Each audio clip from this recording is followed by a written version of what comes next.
السلام عليكم ورحمة الله وبركاته.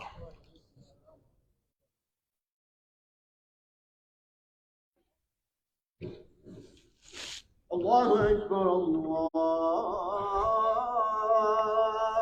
أكبر الله أكبر الله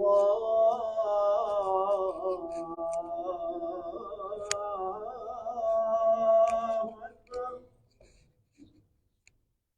أشهد أن لا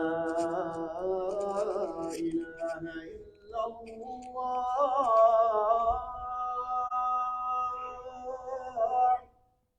أشهد أن لا إله إلا الله. أشهد أن لا إله إلا الله.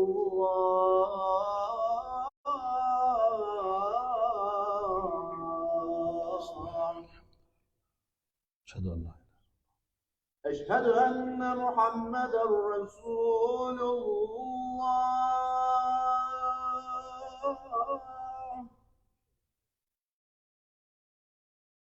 أشهد أن محمدًا رسول الله.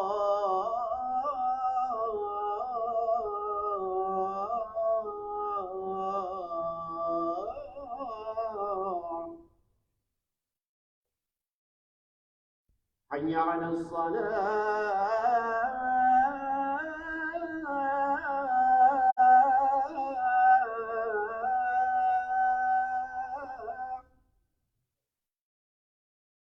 حي على الصلاة.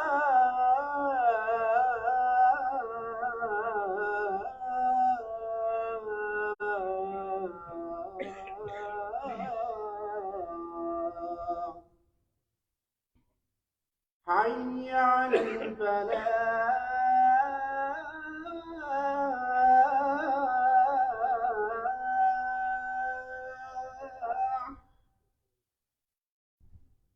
حي على الفلاح.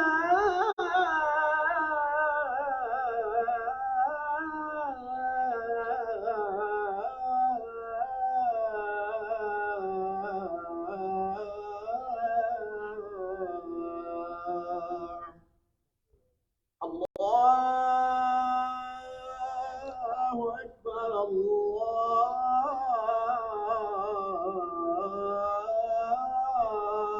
أكبر. لا إله إلا الله. الله أكبر الله أكبر، لا إله إلا الله. إن الحمد لله نحمده سبحانه ونستعينه ونستغفره، ونعوذ بالله من شرور أنفسنا ومن سيئات أعمالنا. من يهده الله فلا مضل له، ومن يضلل فلن تجد له وليا مرشدا. وأشهد أن لا إله إلا الله وحده لا شريك له، له الملك وله الحمد، يحيي ويميت وهو على كل شيء قدير. اللهم اقسم لنا من خشيتك ما تحول به بيننا وبين معصيتك، ومن طاعتك ما تبلغنا به جنتك، ومن اليقين ما تهون به علينا مصائب الدنيا. ومتعنا اللهم بأسماعنا وأبصارنا وقواتنا ما أحييتنا، واجعله الوارث منا، واجعل ثأرنا على من ظلمنا، وانصرنا اللهم على من عادانا، ولا تجعل مصيبتنا في ديننا، ولا تجعل الدنيا أكبر همنا ولا مبلغ علمنا. اللهم ولا تسلط علينا بذنوبنا من لا يخافك ولا يرحمنا يا رب العالمين. أعوذ بالله السميع العليم من الشيطان الرجيم. بسم الله الرحمن الرحيم. يا أيها الناس اتقوا ربكم، إن زلزلة الساعة شيء عظيم، يوم ترونها تذهل كل مرضعة عما أرضعت، وتضع كل ذات حمل حملها، وترى الناس سكارى وما هم بسكارى ولكن عذاب الله شديد. وأصلي وأسلم على المبعوث رحمة العالمين سيدنا محمد بن عبد الله وعلى آله وصحبه ومن والاه، وعنا معهم إلى يوم الدين. أما بعد. In the name of Allah subhanahu wa ta'ala, the most compassionate, the most merciful, all praise and thanks are due to Him, and peace and blessings be upon His beloved Prophet Muhammad sallallahu alayhi wa sallam. He who is guided by the will of Allah, no one can misguide him, and he who is misguided, no one can guide him except Allah subhanahu wa ta'ala. I bear witness that there is no God but Allah, and Muhammad is his messenger. Respected brothers and sisters in Iman, Assalamu alaikum wa rahmatullahi wa barakatuh. Why people of power on earth don't want Islam? This is the title of my khutbah. Why is it the case that anyone who owns the highest level of power, power of politics, power of media, power of money, all types of authority and power, generally they don't want Islam? Why? I'm trying in the coming few minutes to provide an attempt to fix a misconception in the mind of some Muslims. Why? Because many Muslim youth and many nice, good Muslims keep asking the following question. Even if they did not say it literally by their tongues, they have it a question in their hearts and in their minds, which is, we Muslims always claim that Islam is the ultimate truth. Islam is the religion of the truth. Islam is the final message of Allah of the truth. If Islam is true and it represents the truth, why the people do not accept it? Very simple question. I reply to this question, which is very simple question, by a very simple answer. I say, who told you, Mr. Speaker, that truth needs to be accepted just to be true and clear? We have obstacles. It's not just the only condition for truth to be accepted as the truth, to be true and clear. No, we have obstacles, aqabats. We have barriers between truth and the majority of people. Who put these barriers? Who create these barriers? People of power. But why?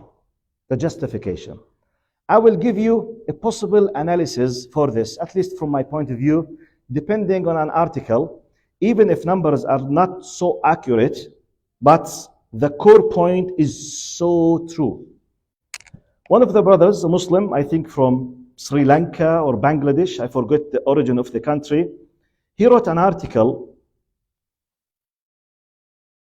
His name is Ranjit Lal Madhavan. He wrote an article translated to Tamil and then to English as a response to the very strange attitude by mainstream media of focusing just on negative thing and deliberately ignoring any positive thing has to do with Arabs and Muslims. This article was written in the context of the World Cup in Qatar, because I think you witnessed an amazing,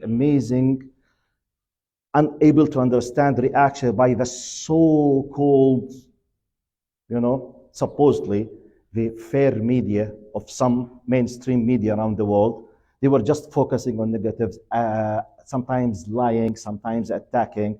So he wrote in this article the following for you, and I'm expanding the idea of the article to the main idea, why people of power don't want Islam. Look what he says. The global, and please focus with me, especially the youth, because this will help you a lot to understand basically that your brothers and sisters are not making mistakes. Your religion does not have problems. No, it's an external element who tries to destroy the image of your beautiful religion. But he says, the global drug trade is worth of 321 billion a year. Alcohol sales in the world are $1,600 billion per year. The global arms trade is worth about 100 billion a year. The prostitution business is worth around 400 billion a year in the world. The gambling business is around $110 billion a year in the world. Islam stands against $2,380 billion business every year. 2.3 trillion. Just with the mention, 2.3 3 trillion, 2,300 billions of dollars of trade, Islam stands against them. So he continues, if the world accepts the Islamic policy of not selling alcohol, liquor, drugs, the loss will be about 2,000 billion in drugs mafia's business. Islamic law will end the $100 billion arms mafia business if they attack other countries for petrol without causing chaos on earth, killing innocent people and shedding blood. If the Islamic policy of not engaging in prostitution comes into force, the prostitution mafia's $400 billion business will end. Websites born of porn videos will be affected. If the world adopts the Islamic principle of no gambling, the $110 billion business of the gambling mafia will end. They are mafias. It's not a normal good for the benefit of the people. It's mafias for their own benefits. It is Islam that has waged war on this $2,300 billion trade. Will they welcome that Islam without opposing? These mafias have bought, look now to very important to our context now. He's continuing in his article. He says, these mafias have bought the world media to make them Islamic terrorists, and the media mafia has grown and flourished by eating the bones thrown by these mafias. Many media, they are received money by this big mafia. We want you to assassinate the image of Muslims. Regardless how, it's not our job. You just destroy their image. You must put an obstacle between majority of people on earth and true, clear, nice, good, beautiful Islam. Or otherwise, millions of people will become Muslims. If they become Muslims, no prostitution, loss hundreds of billions, no alcohol, no car accidents, no killing, no troubles because of losing the mind of alcohol. Insurance companies will lose. Are you with me? It's an amazing, powerful mafia working around the world. So it's not that we have real bad. No. It's created, actually, according to him. They marched across the country chanting that Islam is terrorism. They nurtured terrorism with this money. The terrorism created by these mafias is called Islamic terrorism. And he continues. It's a long article. My point just from the article is just to pay your attention. Now,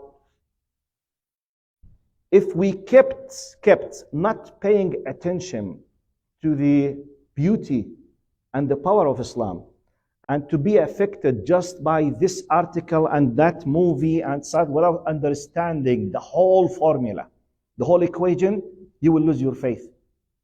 You need to understand that from the very beginning, Iblis himself, Satan himself, he took the permission and he was given the permission that he will not leave the end of this life without fighting the people of Haqq with anyone who follows him.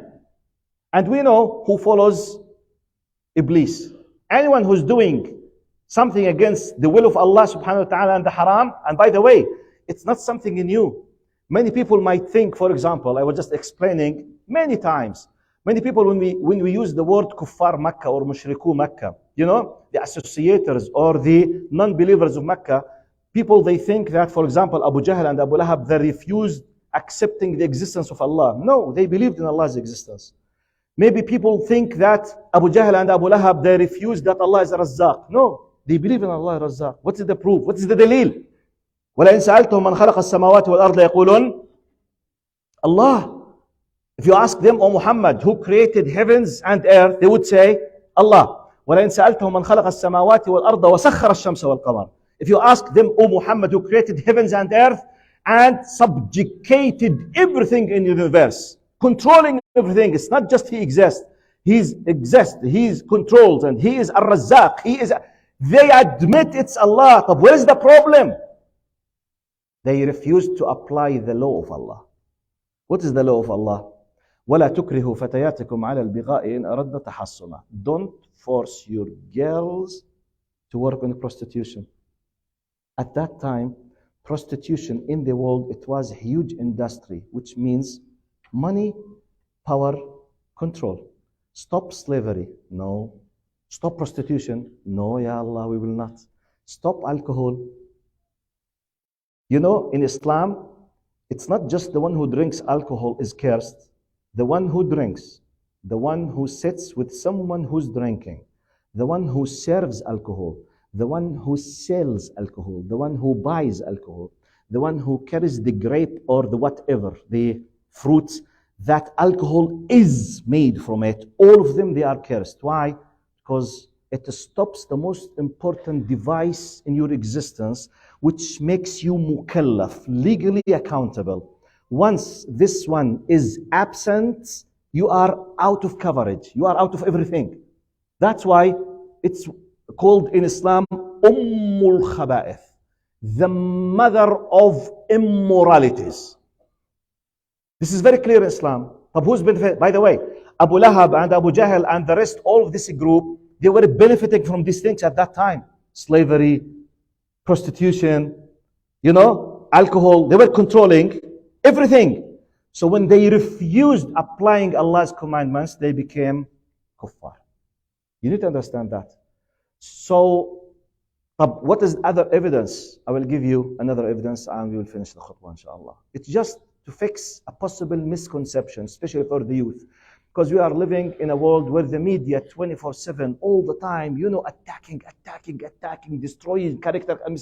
So if you don't have the solid knowledge, the very powerful, you know, ground you are standing, you will not stay steadfast. You must be in a shaky ground. Anyone could take you. You need to understand the formula, the equation, the whole idea, the game behind the closed doors. You need to understand that.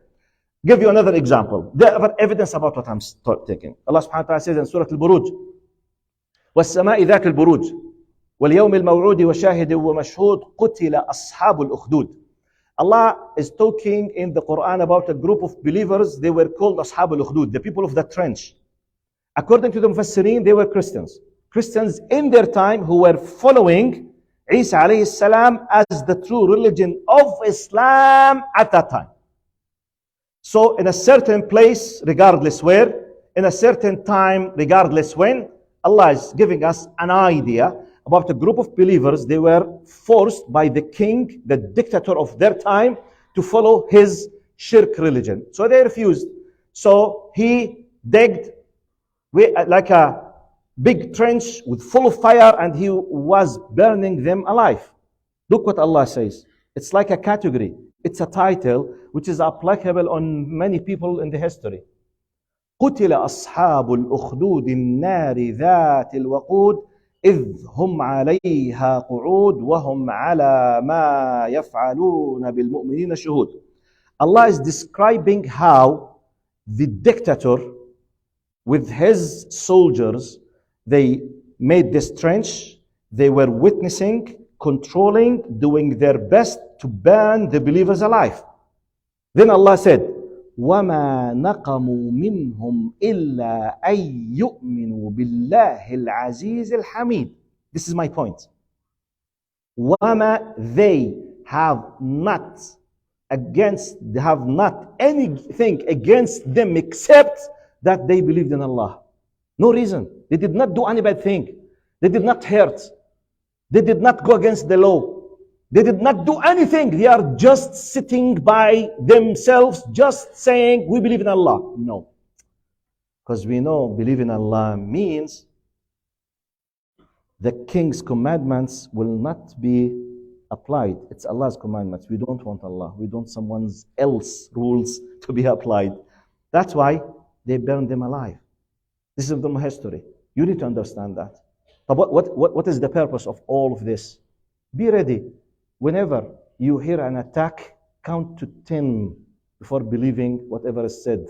Because at least 90%, if not 95, if not 99% of bad news against Muslims, they are fabricated, misrepresented, out of context with the aim. What is the title? Why people of power don't want Islam.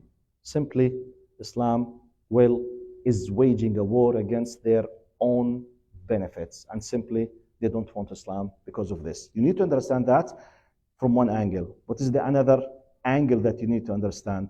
It's your duty to tell everyone about Islam, because Islam was sent by Allah for every single human being on this earth. It's not just for Arabs or Pakistani or Somalian. It's for every single person on earth. So we have an obstacle. People of power, they don't want you to let the mass majority of people know about the religion of Allah, which contains benefits, khair, purity, chastity, goodness, nice things in everything. Wallahi, billahi, tallahi. I believe that if people on earth know about Islam without obstacles, they will live according to Islam, even if they did not believe in Islam. Not necessarily to believe. But the Islamic legislations is designed for the khair of the nations. Don't you think that they will enjoy their life without alcohol? Don't you think humanity will be much better without prostitution? Because of prostitution, they have human trafficking, kidnapping kids, forcing them on sexual prostitution. Why? You think people will suffer or will benefit if there are no porno sites? Addiction. All people, the majority of people will living a very happy life. So you need to know that. People need to know about Islam. You need to purify your intention. Keep feeling in a full trust about the validity and the power and the beauty of your religion, and keep telling people about the religion. The rest is not yours, because Allah subhanahu wa ta'ala will hold you accountable for what you know and what you can do. The results, which is results, basically is not under your control. أقول قولي هذا واستغفر الله لي ولكم فيا فوز المستغفرين.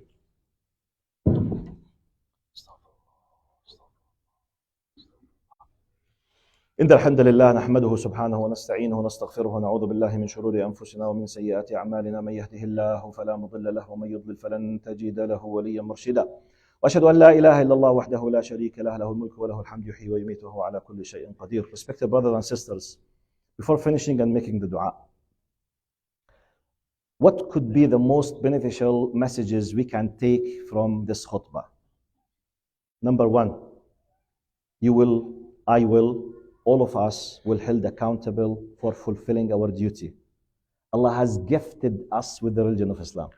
It's not our personal property. Please do your job. Your job means basically, with the basic minimum requirement, live Islam. Let others witness Islam. If you have time, power, knowledge in any way, we have extra duty. Extra duty, be a professional da'iyah. If you can't, live Islam at least. Because living Islam by itself is part of the da'wah. Especially, and I send a message of gratitude and thankfulness for our sisters who wear the hijab. The best living, moving, physical example of calling to Islam is the hijab. Because everywhere she's moving.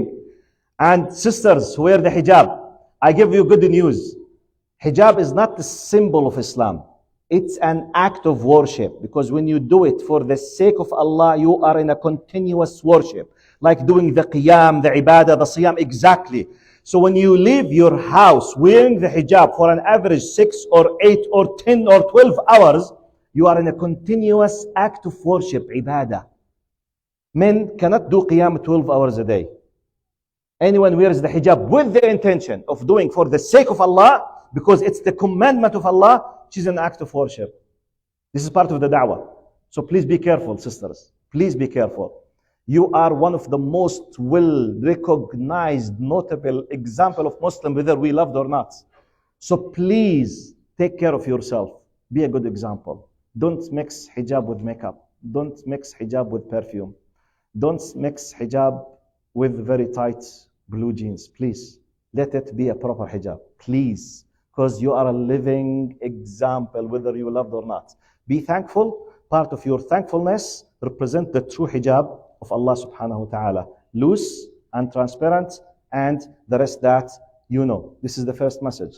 Second one, don't accept any kind of attack that could make your solid ground a shaky ground. Be ready. It's part of your test that someone else could and will be attacking your purity and your truthness. It's the nature of the conflict between haqq and batil, whether you love it or not. It's part of the test. So it's not something we have discovered just out of a sudden. No, no. Full peace will be in the Jannah. If you don't know it, please know it. Full tranquility and peace just in the Jannah. As long as you are holding the flag of haqq, someone else will hate you. Not because you are bad, because simply your haqq will save the victims from under his power. So he will fight you. Very simple equation. Very simple. Be aware of that. Be ready for that actually. And the last thing that I will finish with it. One of the greatest things that I have learned from my great religion as a born Muslim, but I started practicing Islam, before that I was not practicing proper Islam. When I started being in the age of 15. I'm 55 now. I used to tell the people, if someone asked me what was the most beautiful thing that you love in Islam in the last 40 years of your life, after believing in Allah, I say the following, and I would love if you take it like me. The most beautiful thing is that Allah will hold us accountable according to our intentions and efforts, not the results. I repeat, accountability in the day of judgments is completely dependable on two factors. Intention. As long as your intention for Allah, you will not be wasting your time what people think. No showing off, no being nervous, no problem with social media, no seeking for likes. No. Does Allah know? Yes. Allah subhanahu wa ta'ala knows everything. For whom I'm doing this? For Allah. Are you happy? Alhamdulillah. But the people, they don't know. Who cares? The people, who cares? Number one. Number two, accountability will be depending on your efforts, not results. You did efforts, you will be rewarded. Say, Allah, no results. No problem. No problem. The efforts with the intention. Good, khalas. Your file is finished, you are saved. Everything is finished. Excellent. And I was just 1 hour ago giving a lecture talking about this. Who on earth will deal with you according to this? Is there any business or government or group of people will accept from you rewarding you without results? No, it's impossible. If there are no results, they will be kicked out of your business. Allah subhanahu wa ta'ala does not care with the results because the results is under His control and others' control. Have I done my effort? What's the evidence? What's the dalil? Nuh alayhi salam, as example. 950 years making da'wah. His direct own son did not accept the da'wah. Was he blamed? No, because he did his best. Lut alayhi salam, his wife, she was a kafira. Ibrahim alayhi salam, Khalilullah, his father, Ya abati, Ya abati, Ya abati. He was begging him, literally begging him, Ya abati, please. Say, I will burn you, I will kill you, I don't care, la hawla wa la quwwata illa billah. Then he said, Astaghfiru laka. But then he was asked not even to ask forgiveness for him. What can I do? I've done my best. Is he blamed? No, because he has done his best with the intention for Allah subhanahu wa ta'ala. With this package, with this formula, you will be happy 24/7, even if everyone on earth is against you. You don't care, because simply it's not your ability or authority or power. It's Allah's control. I've done my best. When the angel of death comes, I'm ready. اللهم اغفر لنا وارحمنا وعافنا واعف عنا يا رب العالمين وارحمنا فوق الأرض وتحت الأرض ويوم العرض عليك يا كريم. اللهم إنا عبيدك أبناء عبيدك أبناء إمائك نواصينا بيدك ماض فينا حكمك عدل فينا قضاؤك. نسألك بكل اسم لك هو سميت به نفسك أو أنزلته في كتابك أو علمته أحدا من خلقك أو استأثرت به في علم الغيب عندك أن تجعل القرآن العظيم ربيع قلوبنا وجلاء أحزاننا وذهاب همومنا وغمومنا يا رب العالمين. إن الله يأمر بالعدل والإحسان وإيتاء ذي القربى وينهى عن الفحشاء والمنكر والبغي يعظكم لعلكم تذكرون. وأقم الصلاة.